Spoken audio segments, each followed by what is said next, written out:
অজোপিসম অব্যয়াত্মা ভূতানাম ঈশ্বরূপিসন প্রকৃতিম সমুদিষ্ঠায় সম্ভবামি আত্মমায়য়া। তো চিন্ময় জগতে ভগবানের জন্মাষ্টমী হয় না, কারণ চিন্ময় জগতে ভগবান সবসময় রয়েছেন, কিন্তু এই জগতে তিনি জন্মগ্রহণ করেন, যেটাকে বলা হয় আবির্ভাব। তো এই কৃষ্ণের আবির্ভাবকে সূর্যের সঙ্গে তুলনা করা হয়েছে। যেমন সূর্যের মাধ্যম দিয়ে আমরা ভগবান শ্রীকৃষ্ণের আবির্ভাবটা বুঝতে পারি। তো আমরা জানি যে ভগবানের জন্ম হয় না, সেই কারণে ভগবানের মৃত্যু হয় না। আমাদের যেহেতু জন্ম হয় তাই আমাদের মৃত্যু হয়। জাতস্যই ধ্রুব মৃত্যুর ধ্রুবং জন্ম মৃতস্য চ। কিন্তু ভগবান আবির্ভূত হন ঠিক ঠিক যেভাবে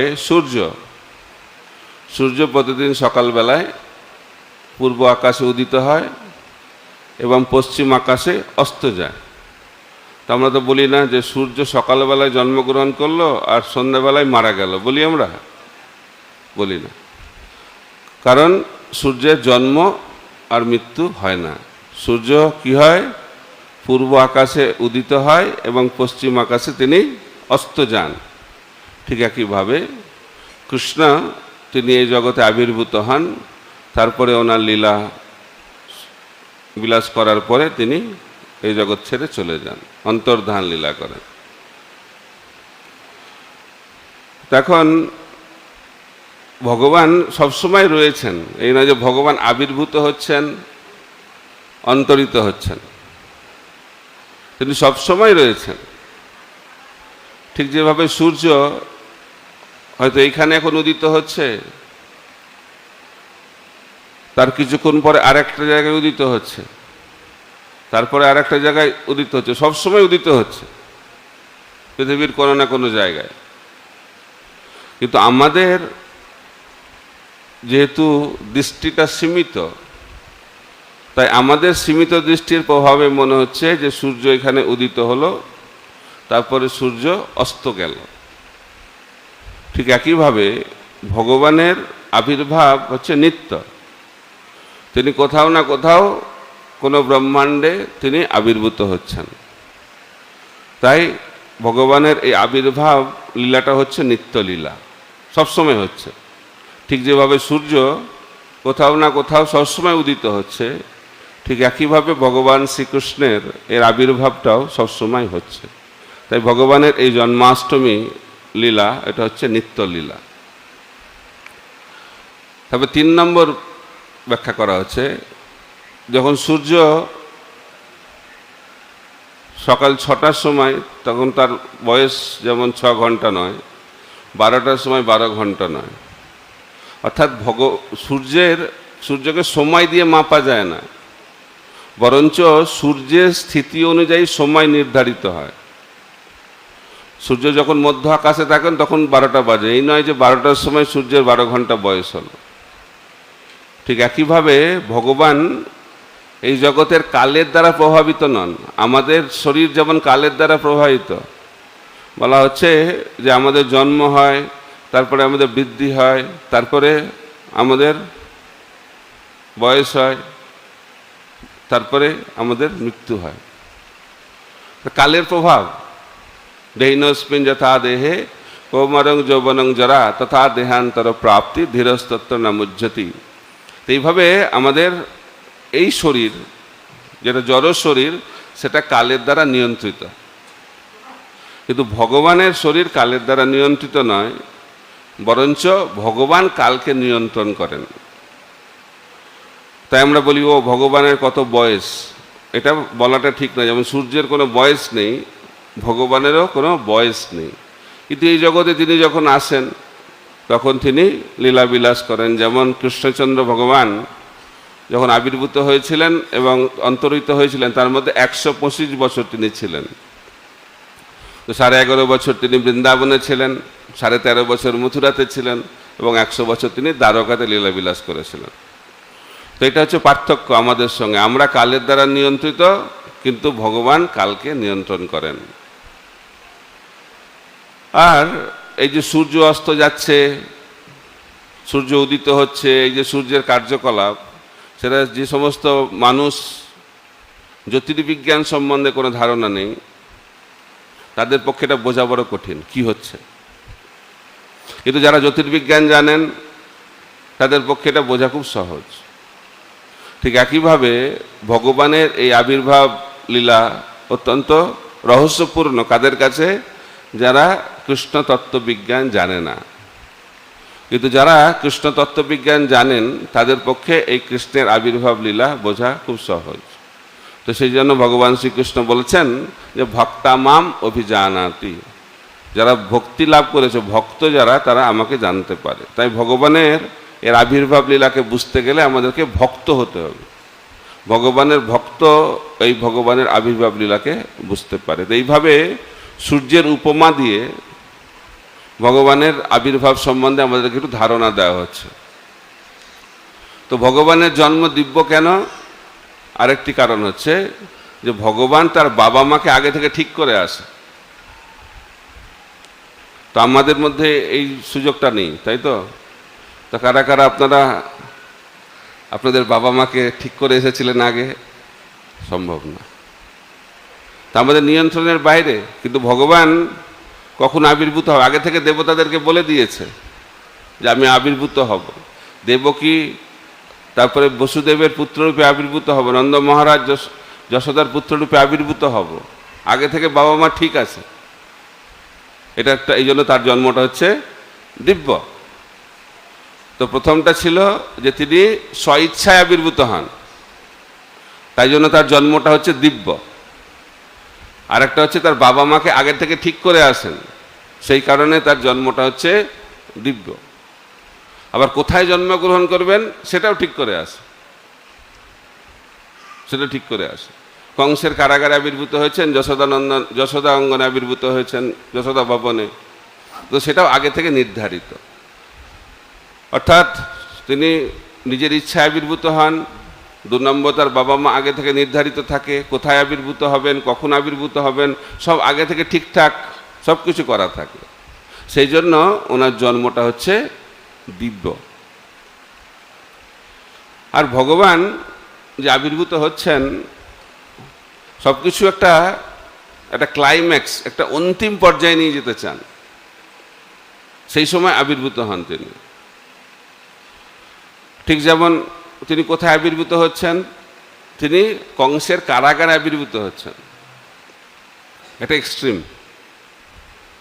তারপরে কখন আবির্ভূত হচ্ছেন? যখন দেবকীর 6টা পুত্র হত্যা হয়ে গেল, অত্যন্ত নির্যাতিত হচ্ছেন।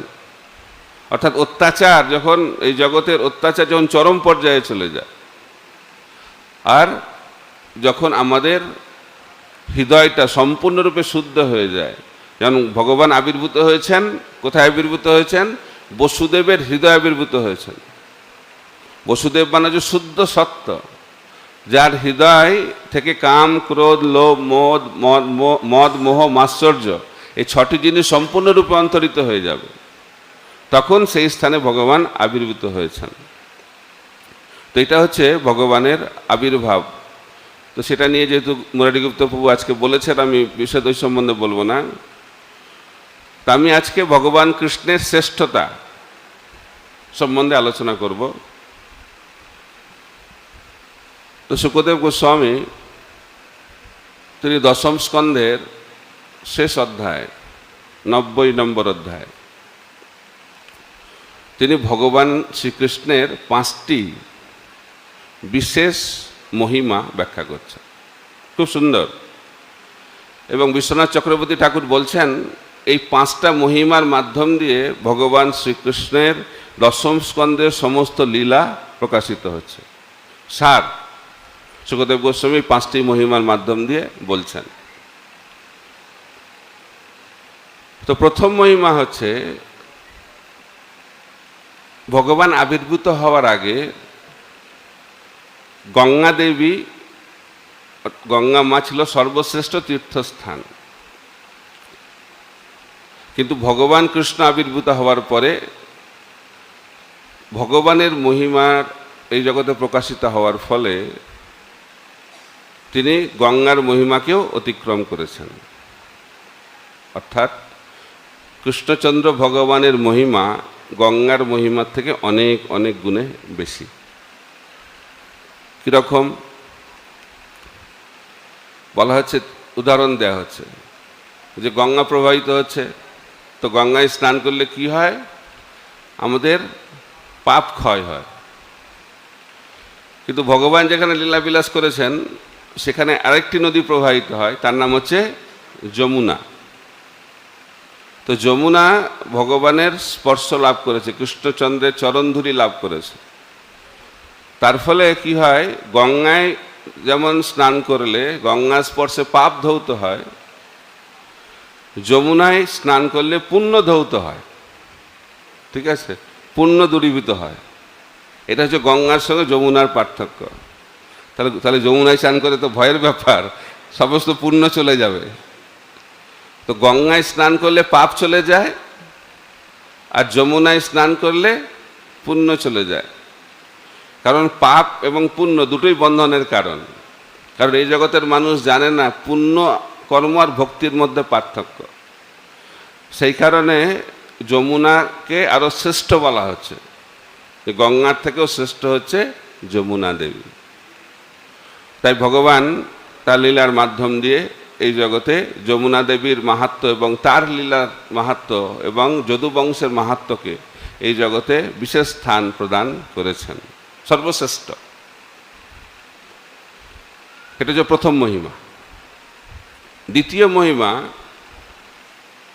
শুকদেব গোস্বামী ব্যাখ্যা করছেন যে ভগবান কৃষ্ণ যখন এই জগতে আবির্ভূত হন, তিনি দুটো কাজ করেন। একটা হচ্ছে তিনি ভক্তদেরকে সুরক্ষা প্রদান করেন, আর অসুরদেরকে বিনাশ করেন। তো অনেকে তো প্রশ্ন করতে পারে যে কৃষ্ণকে আবির্ভূত হওয়ার কি প্রয়োজন অসুরদেরকে বিনাশ করার জন্য? কোনো প্রয়োজন নেই। অসুরদেরকে বিনাশ করার জন্য কৃষ্ণের আবির্ভাবের কোনো প্রয়োজন নেই। তিনি তার শক্তির মাধ্যম দিয়ে অসুরদেরকে বিনাশ করতে পারেন। কিন্তু কেন তিনি আবির্ভূত হন এবং এই অসুরদেরকে হত্যা করেন? কারণ ভগবান কৃষ্ণের হাতে যদি অসুররা নিহত হয় তাহলে তারা উদ্ধার লাভ করে, তারা মুক্তি লাভ করে। তো সেই অসুরদেরকে করুণা করার জন্য তিনি এই জগতে আবির্ভূত হচ্ছেন।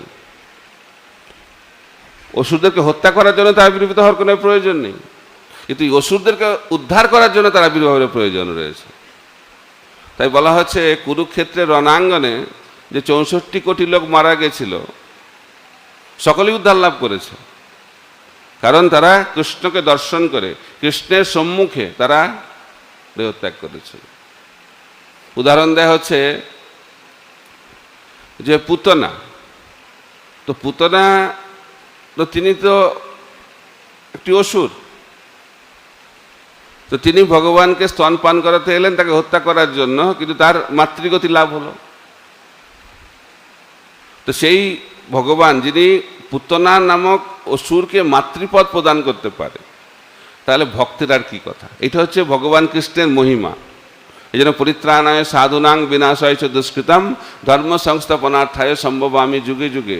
এই জন্য ভগবান অসুর এবং ভক্ত দুজনদেরকেই করুণা করছে। করুণাটা কীভাবে প্রকাশিত হচ্ছে? একজনকে তিনি সুরক্ষা প্রদান করার মাধ্যম দিয়ে করুণা করছেন, আর আরেকজনকে হত্যা করার মাধ্যম দিয়ে করুণা করছেন। কিন্তু দুটোই হচ্ছে ভগবানের করুণার প্রকাশ। কারণ এক একটা রোগের এক এক রকম ওষুধ। তো ভক্তের একরকম ওষুধের প্রয়োজন, অসুরদের আরেক রকম ওষুধের প্রয়োজন।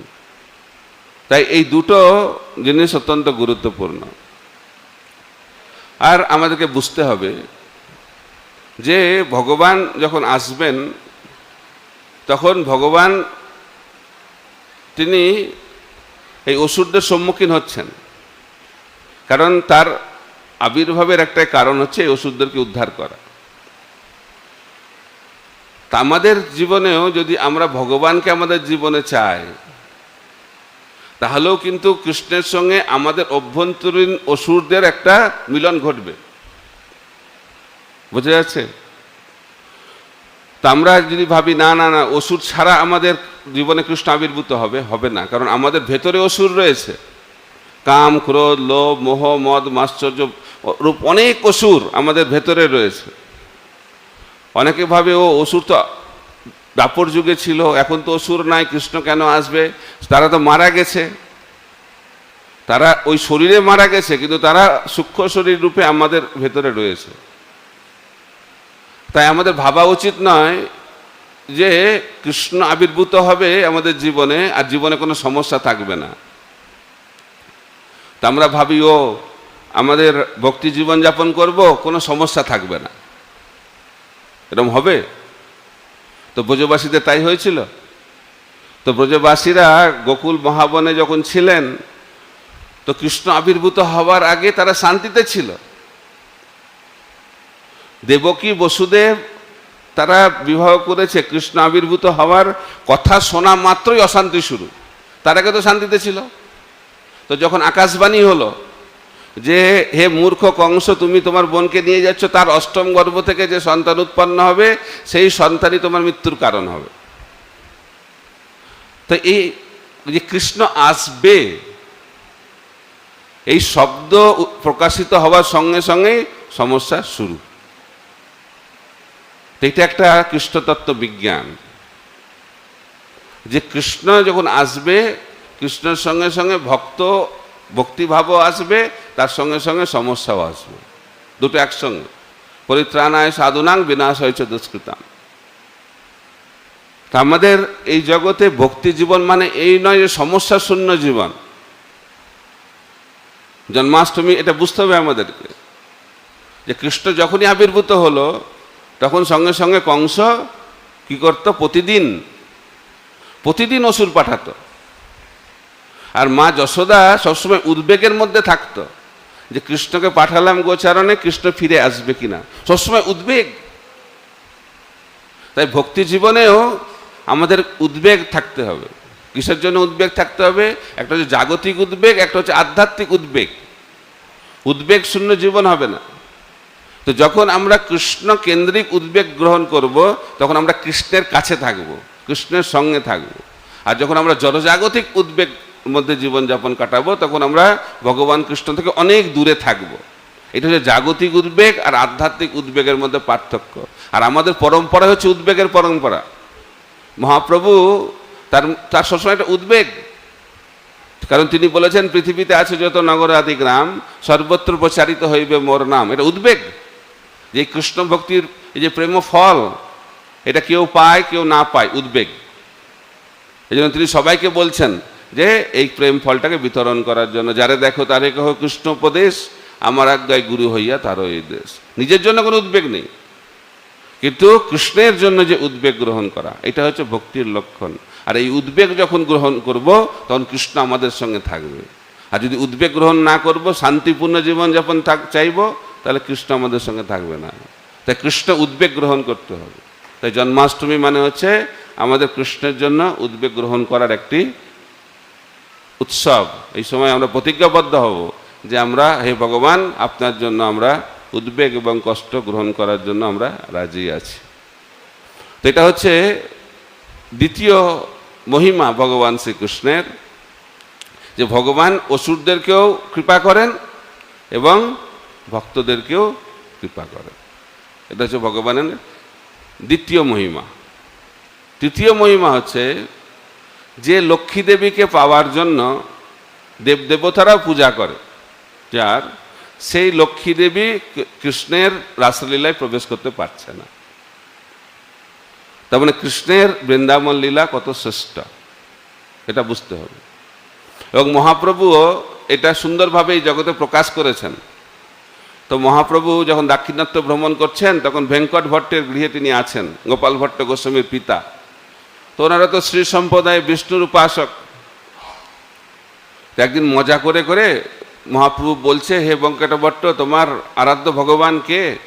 বলছে, হ্যাঁ নারায়ণ। তো নারায়ণের অর্ধাঙ্গিনী হচ্ছেন লক্ষ্মী দেবী। তো লক্ষ্মী দেবী তো সতী নারী। তো লক্ষ্মী দেবী কেন কৃষ্ণের সঙ্গে নৃত্য করার জন্য তপস্যা করছে? এটা কীরকম? পরপুরুষের সঙ্গে নৃত্য করবে, এটা তো ভালো লক্ষণ নয়। মহাপ্রভু বলছে যে নারায়ণ তার পতি, কিন্তু তার পতি থাকা সত্ত্বেও কৃষ্ণের সঙ্গে নৃত্য করবে কেন? এই বাসনা কেন জাগলো? এটা তো সতী নারীর লক্ষণ নয়। তখন বেঙ্কট ভট্ট বলছে যে কৃষ্ণ আর নারায়ণ তো একই, তাই কৃষ্ণের সঙ্গে নৃত্য করবে এই বাসনা করা খারাপটা কি আছে, এর মধ্যে তো কোনো খারাপ কিছু নেই। বলছে বাহ, তাহলে কৃষ্ণ আর নারায়ণ যদি এক হয় এটা ভালো কথা। তাহলে যখন কৃষ্ণ গোপীদের সঙ্গে নৃত্য করছিল তখন কৃষ্ণ গোপীদের সঙ্গ পরিত্যাগ করে অন্তরিত হয়েছিল। তখন গোপীরা কৃষ্ণকে খোঁজার চেষ্টা করছে, খুঁজছে, তো দূর থেকে দেখছে একজনকে দেখতে পেয়েছে কৃষ্ণের মতো দেখতে, ছুটে গেছে, কি দেখছে ওখানে চতুর্ভুজ নারায়ণ দাঁড়িয়ে আছে। যখন নারায়ণকে দেখতে পেয়েছে সঙ্গে সঙ্গে সঙ্গে গোপীরা প্রণাম করে জিজ্ঞেস করছে, হে নারায়ণ, আপনি কি বলতে পারবেন কৃষ্ণ কোথায় আছে? তা যদি কৃষ্ণ নারায়ণ এক হয় তাহলে গোপীদের এই কৃষ্ণের প্রতি, এই নারায়ণের প্রতি কোনো আকর্ষণ নেই কেন? আর যদি কৃষ্ণ আর নারায়ণ এক হবে তাহলে লক্ষ্মী এখনো পর্যন্ত তপস্যা করে এখনো কৃষ্ণের সঙ্গে রাসনৃত্য করতে পারছে না কেন? এর মাধ্যম দিয়ে ভগবান চৈতন্য মহাপ্রভু তিনি বুঝিয়ে দিলেন যে কৃষ্ণের যে স্বরূপ সেটা হচ্ছে সর্বশ্রেষ্ঠ, এবং কৃষ্ণের যে বৃন্দাবন লীলা, বিশেষ করে রাসলীলা হচ্ছে সর্বশ্রেষ্ঠ, যেখানে লক্ষ্মী দেবীরও প্রবেশ অধিকার নেই। তো সেখানে কে প্রবেশ অধিকার করতে পারে? যার মধ্যে গোপীদের আনুগত্য রয়েছে।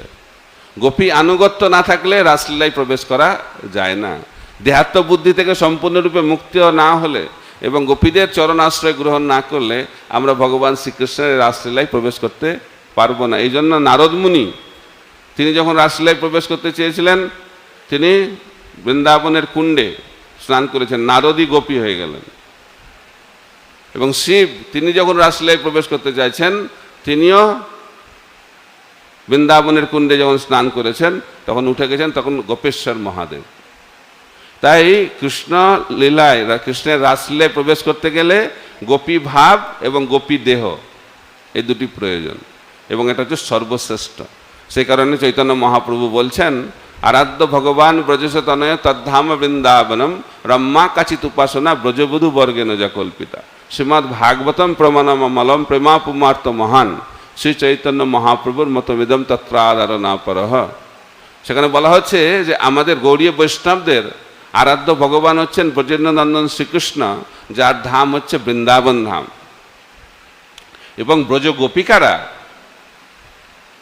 যেভাবে কৃষ্ণের আরাধনা করেছেন সেটা হচ্ছে সর্বশ্রেষ্ঠ আরাধনা। এই জন্য বলা হচ্ছে যে কৃষ্ণের সঙ্গে গোপীদের যে রাসনৃত্য সেটা হচ্ছে সর্বশ্রেষ্ঠ, এবং সেখানে লক্ষ্মী দেবীরও প্রবেশ অধিকার নাই। এর মাধ্যম দিয়ে ভগবান শ্রীকৃষ্ণের যে বৃন্দাবন লীলার মাহাত্ম্য শুকদেব গোস্বামী এই জগতে প্রকাশ করছেন। 4 নম্বর হচ্ছে যে ভগবান কৃষ্ণের নাম হচ্ছে সর্বশ্রেষ্ঠ। যেমন ভগবান কৃষ্ণের রাসলীলা সর্বশ্রেষ্ঠ, ভগবান কৃষ্ণের নামটা হচ্ছে সর্বশ্রেষ্ঠ। এবং শুকদেব গোস্বামী উদাহরণ দিচ্ছেন, বিশ্বনাথ চক্রবর্তী ঠাকুর ওনার টিকাতে বলছেন যে কৃষ্ণ নাম কিভাবে শ্রেষ্ঠ। বলছে বিষ্ণুর নাম 1000 বার করলে যে ফল লাভ হয়, রামের নাম 1 বার করলে সেই ফল লাভ হয়। আবার রাম নাম 3 বার করলে যে ফল লাভ হয়, কৃষ্ণ নাম 1 বার করলে সেই ফল লাভ হয়। অর্থাৎ এক কৃষ্ণ নাম মানে হচ্ছে 3000 বিষ্ণু নামের সমান। সেই কারণে বলা হচ্ছে কৃষ্ণ নাম সর্বশ্রেষ্ঠ। সেই কারণে শ্রী চৈতন্য মহাপ্রভু কলিযুগের মানুষকে উদ্ধার করার জন্য এই কৃষ্ণ নাম আমাদেরকে প্রদান করেছেন। হরে কৃষ্ণ কৃষ্ণ কৃষ্ণ হরে হরে, হরে রাম রাম রাম হরে হরে। এইভাবে আমরা বুঝতে পারছি যে ভগবান শ্রীকৃষ্ণের যে নাম সেটা হচ্ছে সর্বশ্রেষ্ঠ, সেটা শ্রীমদ্ ভাগবতে শুকদেব গোস্বামী প্রকাশ করেছেন। আর শেষ যে মহিমা, ভগবান শ্রীকৃষ্ণ এই জগতে ধর্মকে স্থাপন করেছেন। তিনি যে জগতে আবির্ভূত হন তার একটা প্রধান কারণ হচ্ছেন তিনি ধর্মকে স্থাপন করেন। কি ধর্ম সেটা তিনি সুন্দরভাবে দেখিয়েছেন।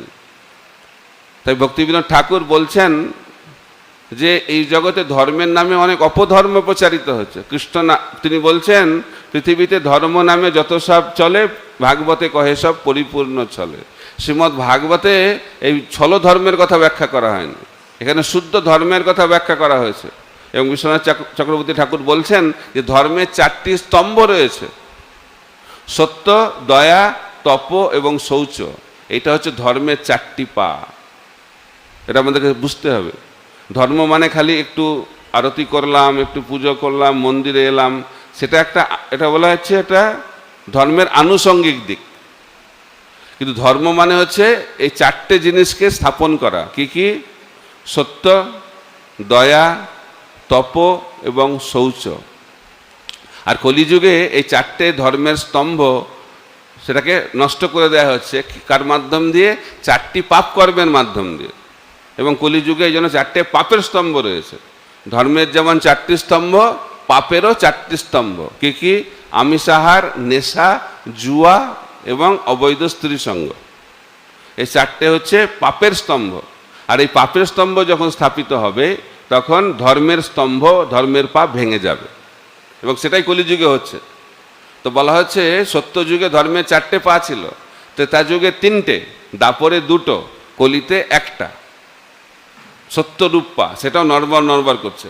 এত মিথ্যা কথা বলছে মানুষ, তো ধর্মের এই পাপ, ধর্মের এই যে পা, সেটাও নড়বড় নড়বড় করছে। তো বলা হচ্ছে আমিষাহার করলে দয়ারূপ যে ধর্মের পা, সেটা নষ্ট হয় আমিষাহারের ফল, আমিষাহার। তারপরে নেশা, নেশা করলে তপস্যারূপ ধর্মের পা নষ্ট হয়।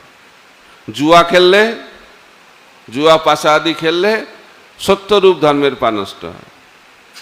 আর কি বাকি থাকলো?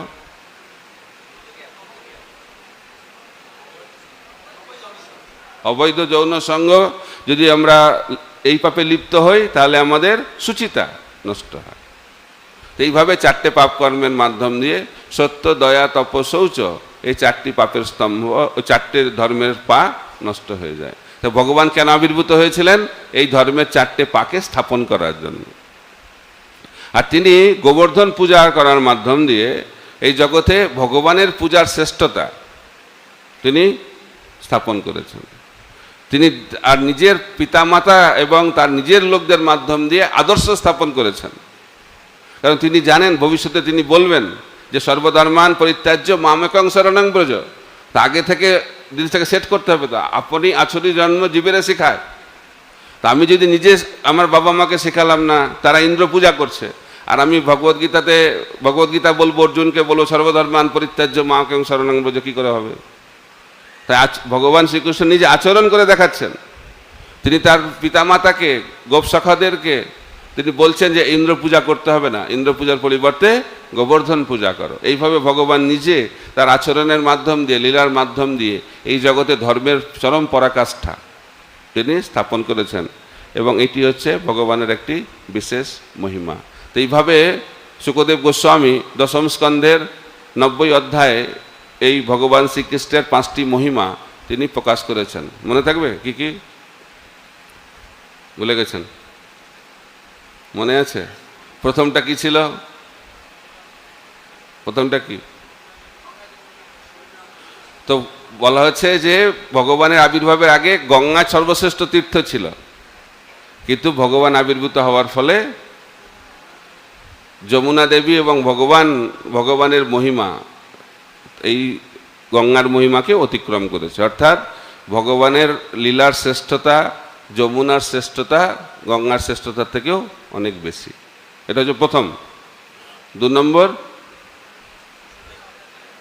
তিনি ভগবান শ্রীকৃষ্ণ জগৎ আবির্ভূত হয়ে ভক্ত এবং অসুর দুই ধরনের ব্যক্তিকেই করুণা করেছেন। এটা হচ্ছে ভগবানের আরেকটি মহিমা। 3 নম্বর, লক্ষ্মী দেবী যাকে পাওয়ার জন্য সারা পৃথিবীর মানুষ দেবদেবতারা পূজা করে, সেই লক্ষ্মী দেবী ভগবান শ্রীকৃষ্ণের আরাধনা করেও সেই ভগবানের রাসলীলায় প্রবেশ করতে পারছে না। এটা হচ্ছে ভগবান কৃষ্ণের বৃন্দাবন লীলার একটা বিশেষ মহিমা। 4 নম্বর, কৃষ্ণ নাম হচ্ছে সর্বশ্রেষ্ঠ। বিষ্ণু নাম 1000 বার করলে যে ফল হয়, রাম নাম করলে সেই ফল লাভ হয় একবার।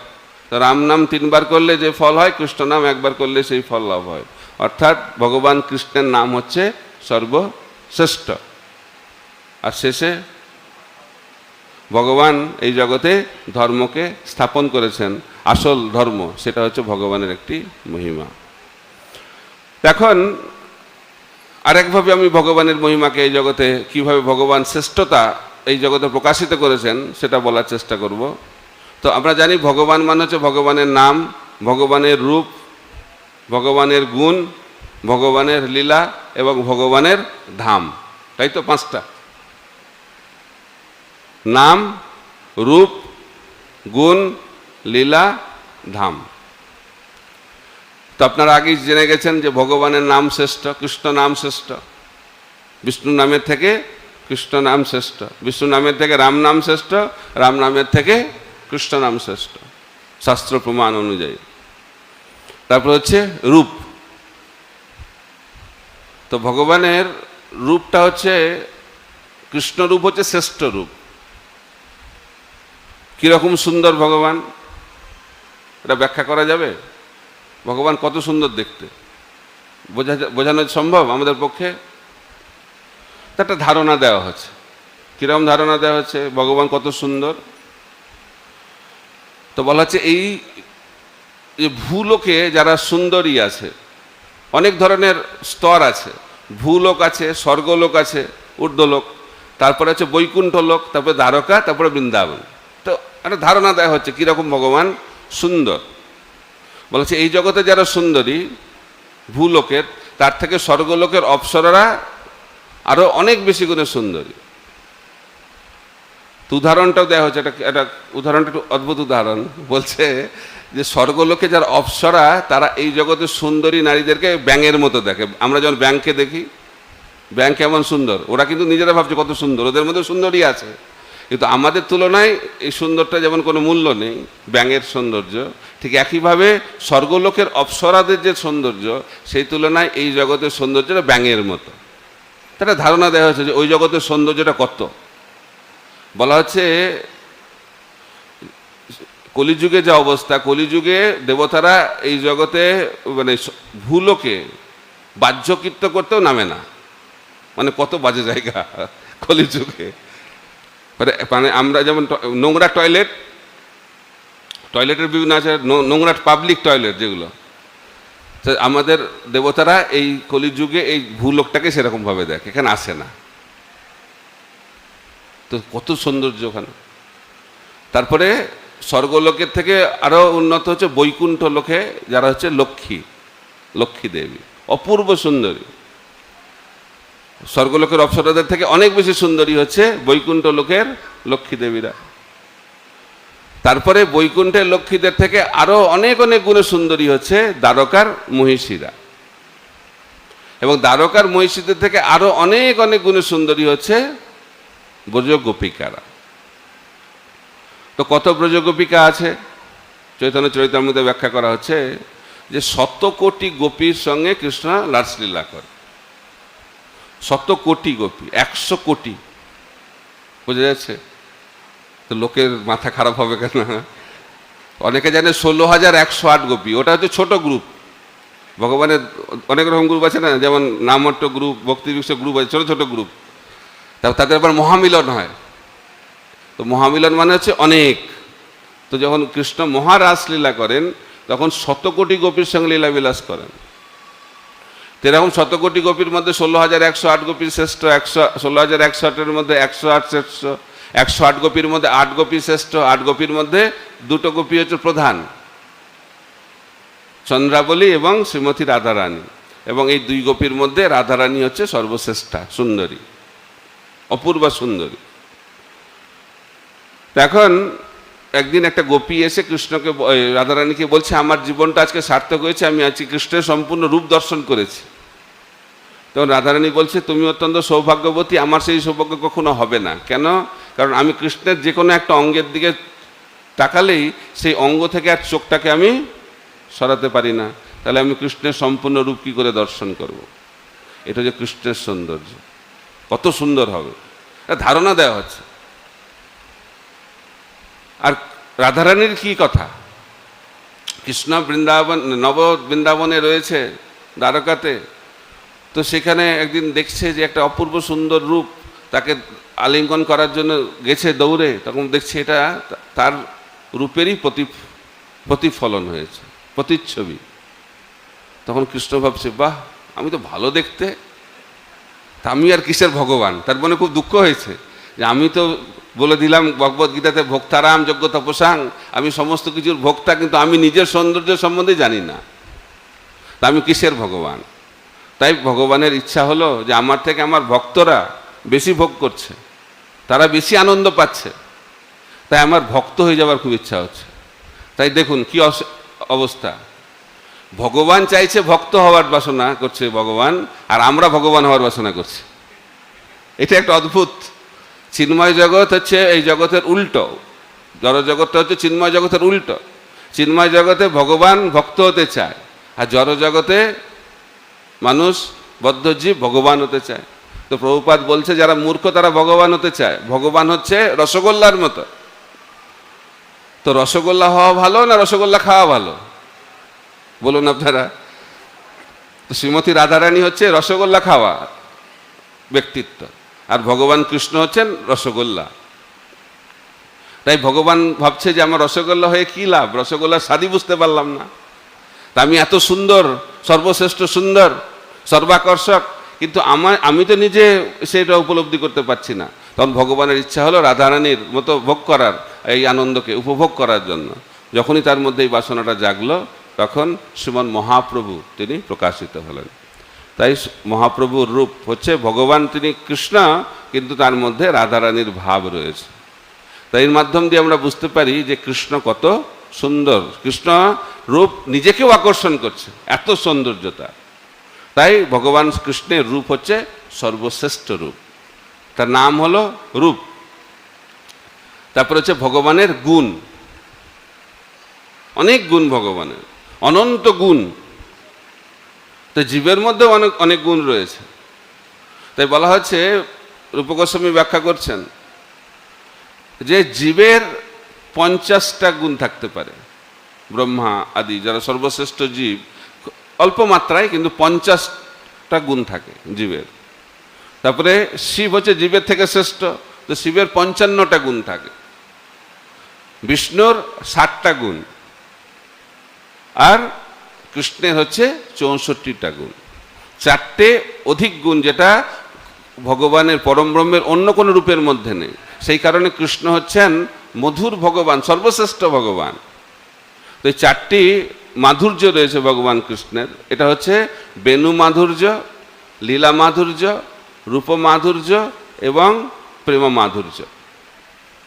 এই 4টি হচ্ছে ভগবানের মাধুর্যময় গুণ। সেই কারণে কৃষ্ণ হচ্ছেন সর্বশ্রেষ্ঠ গুণময় ভগবান। ঠিক আছে? তো এটা গেল 4টে এক্সট্রা গুণ ভগবানের মধ্যে রয়েছে। সেই কারণে ভগবানের গুণ হচ্ছে সর্বশ্রেষ্ঠ। নাম হলো, রূপ হলো, গুণ হলো, তারপরে লীলা মানে কার্যকলাপ, কাজ।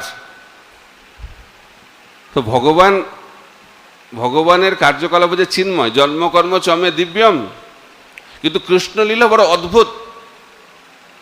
যেন বলা হচ্ছে যে কৃষ্ণেরও যত খেলা তার মধ্যে রললীলা, নরবপু তাহার স্বরূপ। তো কৃষ্ণের যত লীলা হচ্ছে তার মধ্যে এই নরলীলা, অর্থাৎ কৃষ্ণ রূপে যে ভগবানের লীলা, সেটা হচ্ছে সর্বশ্রেষ্ঠ। তো কৃষ্ণ 3 জায়গাতে লীলা বিলাস করেছেন, মথুরাতে করেছেন, দ্বারকাতে করেছেন এবং বৃন্দাবনে করেছেন। তো বলা হচ্ছে কৃষ্ণ হচ্ছেন দ্বারকায় পূর্ণ, মথুরায় পূর্ণতর এবং বৃন্দাবনে হচ্ছে পূর্ণতম। কেন পূর্ণতম? দ্বারকায় পূর্ণ, মথুরায় পূর্ণতর, বৃন্দাবনে পূর্ণতম কেন? কারণ বৃন্দাবনে কৃষ্ণের সঙ্গে কৃষ্ণ ভক্তের যে সম্পর্ক রচিত, অত্যন্ত নিবিড় সম্পর্ক, নিবিড় সম্পর্ক। কারণ কৃষ্ণ যখন কাজকর্ম করে, অফিসে থাকে ভগবান, সেটাকে বলে বিষ্ণু। আর যখন ভগবান বাড়িতে থাকে সেটাকে বলা হয় কৃষ্ণ। বাড়িতে যারা পরিবারের লোক, বৃন্দাবন হচ্ছে ভগবানের কাছের লোক, নিজের লোক, পরিবারের লোক, ফ্যামিলি মেম্বার। তাদের সঙ্গে সম্পর্কটা সবসময় নিবিড় হয়। অফিসে কখনো সম্পর্ক নিবিড় হয় না। তো সেই কারণে কৃষ্ণ হচ্ছে বৃন্দাবনের সর্বশ্রেষ্ঠ পূর্ণতম, কারণ এখানে বৃন্দাবনবাসীদের সঙ্গে কৃষ্ণের সম্পর্ক অত্যন্ত নিবিড় মধুর সম্পর্ক। মধুর এবং ঐশ্বর্যের মধ্যে কি পার্থক্য? ঐশ্বর্য মানে ও কৃষ্ণ মানে উনি কত বড়, তার কত বড় বড় বাড়ি, কত বড় বড় গাড়ি, এই জায়গার মহানতার মাধ্যম দিয়ে যে সম্পর্ক স্থাপিত হয় সেটাকে বলা হয় ঐশ্বর্যময় সম্পর্ক।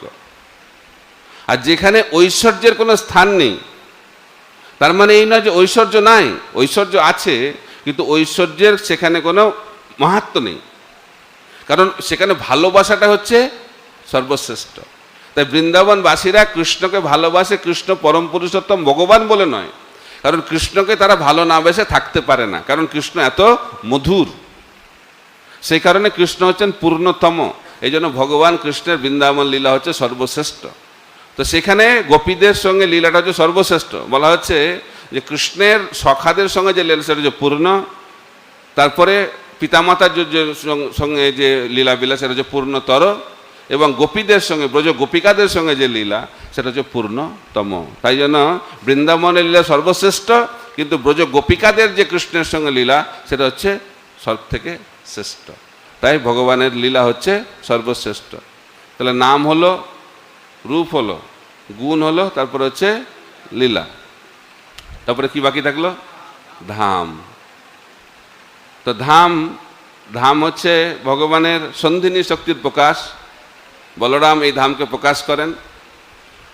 তো বলা হচ্ছে দেবী ধাম, মহেশ ধাম, তারপরে হরিধাম, তারপরে গোলক নামনি নিজ ধামনি। ব্রহ্মাও বলছেন ব্রহ্মসংহিতাতে যে ধামের বিভিন্ন স্তর। তো বলা হচ্ছে আমরা যে ধামে থাকি এটা একটা ধাম, দেবী ধাম বলা হচ্ছে। এই দেবী ধামে আমাদের জন্ম মৃত্যু জরা ব্যাধির চক্রে আবর্তিত হই এবং আদি ভৌতিক, আদি দৈবিক, আদি আত্মিক ক্লেশের দ্বারা জর্জরিত হয়ে এই ধামে আমরা বসবাস করি। আর এই দেবী ধামের মেন নেত্রী হচ্ছেন দুর্গা দেবী, সেই জন্য দেবী ধাম। অনিত্য, এই জগতে সবকিছু হচ্ছে অনিত্য এই ধাম। তা দেবী ধামের থেকে উপরে হচ্ছে মহেশ ধাম, যেখানে শিব থাকেন। তারপরে শিব ধামের থেকে উপরে হচ্ছে হরিধাম। তো বলছে বৈকুণ্ঠ, বৈকুণ্ঠের উপরে হচ্ছে অযোধ্যা, অযোধ্যার উপরে হচ্ছে দ্বারকা, দ্বারকার উপরে হচ্ছে মথুরা, আর মথুরার উপরে হচ্ছে গোলক। আর গোলকের দুটো ভাগ, গোলক বৃন্দাবন আর গোলক নবদ্বীপ। তো গোলক বৃন্দাবনে কৃষ্ণ ব্রজ গোপিকাদের সঙ্গে মধুর লীলা করেন, আর গোলক নবদ্বীপে মহাপ্রভু সেই লীলাকে তিনি বিতরণ করেন। এটা হচ্ছে গোলক। এই জন্য এই ধামটা হচ্ছে সর্বশ্রেষ্ঠ ধাম, এবং সেই ধাম এই জগতে প্রকাশ করেছেন ভগবান শ্রীকৃষ্ণ। আর বলা হচ্ছে যে আমরা যারা এখন এই লীলাকে শোনার, জানার, দেখার সুযোগ পাচ্ছি, এটা হচ্ছে আরো সর্বশ্রেষ্ঠ। কিরকম? তো বলা হচ্ছে যে ভগবানের বৃন্দাবন লীলা হচ্ছে সর্বশ্রেষ্ঠ, কিন্তু সেই লীলা তিনি অল্প অল্প করে প্রকাশ করেন। যখন ব্রহ্মার 50 বছর বয়স হয়, কারণ ব্রহ্মা 100 বছর এই জগতে থাকে, ব্রহ্মারও 100 বছর, আমাদেরও 100 বছর। আর ব্রহ্মার প্রতিদিনে কৃষ্ণ এই জগতে লীলা বিলাস করেন, আপনারা জানেন তো। ভগবান বলছেন যে সম্ভব আমি যুগে যুগে, আমি যুগে যুগে অবতীর্ণ হই, কিন্তু যুগে যুগে যুগ অবতার অবতীর্ণ হন। কৃষ্ণ প্রতি যুগে অবতীর্ণ হন না। কৃষ্ণ কোন যুগে অবতীর্ণ হন? যে ব্রহ্মার একদিনে, ব্রহ্মার একদিনে 14টা মনু রাজত্ব করেন। 14টা মনুর মধ্যে যেমন সপ্তম মনু রাজত্ব করে, আর এক একটা মনুর 71টা চতুর্যুগ তার শাসন করার সুযোগ থাকে। তো 28তম চতুর্যুগের, বোঝা যাচ্ছে? অনেকে বুঝতেই পারবে না, তাহলে বলা হচ্ছে, এটা পড়ে নেবেন পরে। তো বলা হচ্ছে যে ব্রহ্মার 14টা মনুর রাজত্বকালের মধ্যে সপ্তম মনুর 28তম চতুর্যুগে দাপরের শেষে ভগবান শ্রীকৃষ্ণ আবির্ভূত হন। তো বলা হচ্ছে ব্রহ্মার একদিনে কৃষ্ণ একবার আবির্ভূত হন। তো ব্রহ্মার 1 দিন, 2 দিন, 3 দিন এমনি করতে করতে 1 বছর হয়, এ করতে করতে করতে এখন ব্রহ্মার হচ্ছে 50 বছর হয়ে গেছে। তো এই যে দাপরে লীলাটা করেছেন কৃষ্ণ, সেখানে 50 বছর পূর্তি হয়েছে। কার? ব্রহ্মার। তো গোল্ডেন জুবিলি, আমাদের ইস্কনের গোল্ডেন জুবিলি হলো, মায়াপুরের গোল্ডেন জুবিলি হবে, আমাদের ব্রহ্মারও গোল্ডেন জুবিলি হয়েছে। আর যখন ব্রহ্মার যেদিন গোল্ডেন জুবিলি হয়, সেদিন কৃষ্ণ যখন এই জগতে আবির্ভূত হন, তখন তার বৃন্দাবন লীলাকে তিনি সম্পূর্ণরূপে এই জগতে প্রকাশিত করেন। আর সেই লীলাতে সেই লীলার জিনিস আমরা জানতে পারছি। এটা হচ্ছে আমাদের একটা অদ্ভুত একটা সুযোগ। কিন্তু আমাদের সেই অদ্ভুত যে আমরা অপূর্ব সুযোগ আমরা লাভ করেছি, সেই সুযোগটাকে সদ্ব্যবহার করা দরকার। কারণ আমাদের স্বভাব হচ্ছে যে জিনিসটা আমরা খুব সহজে পেয়ে যাই, সেই জিনিসের আমরা গুরুত্ব দিই না, ঠিক না? শিল প্রভুপাদ চৈতন্য মহাপ্রভু সেই ব্রজলীলাকে সহজ করে দিয়েছেন আমাদের কাছে, এবং শিল প্রভুপাদ তিনি সেটাকে আরও সহজ করে দিয়েছেন। সেই কারণে আমরা আরও সহজ হয়ে গেছি। তাই এই জন্য আমরা এটাকে গম্ভীরতা সহকারে গ্রহণ করছি না। সেই কারণে আমাদের এত কিছু পাওয়ার ফলেও আমাদের ভক্তি জীবনে অগ্রগতি লাভ হচ্ছে না। তাই আমাদের জন্মাষ্টমী তিথি তখনই সাফল্যমণ্ডিত হবে যখন আমাদের হৃদয় বাসুদেব স্তরে উন্নীত হবে। বসুদেব স্তর কখন ভগবান আবির্ভূত হবেন? ভগবান তো প্রতিদিন আবির্ভূত হচ্ছেন, আমাদেরকে দর্শন দিচ্ছেন, কিন্তু প্রকৃতভাবে ভগবান শ্রীকৃষ্ণ আমাদের হৃদয় আবির্ভূত হবেন যখন আমাদের হৃদয় চরম শুদ্ধ স্তরে পরিণত হবে। অর্থাৎ আমাদের হৃদয় থেকে যখন কাম, ক্রোধ, লোভ, মদ, মোহ, মাশ্চর্যরূপ যে অনর্থগুলো যখন হৃদয় থেকে দূরীভূত হয়ে যখন হৃদয়টা বসুদেব স্তরে, শুদ্ধ স্তরে পৌঁছে যাবে, তখনই ভগবান আমাদের হৃদয়ে প্রকাশিত হবেন, এবং সেটা সবসময় তিনি প্রকাশিত হবেন। অর্থাৎ ভগবানের যে জন্মাষ্টমী লীলা হচ্ছে নিত্য লীলা, তখন আমাদের হৃদয়েও ভগবান এই জন্মাষ্টমী রূপ নিত্য লীলা তিনি প্রকাশ করবেন, এবং তখনই আমাদের জন্মাষ্টমী ব্রত সার্থক হবে। এবং সেই প্রার্থনা জানিয়ে আজকে আমাদের বক্তব্য সমাপ্ত করছি। হরে কৃষ্ণ কৃষ্ণ কৃষ্ণ হরে হরে, হরে রাম রাম রাম হরে হরে।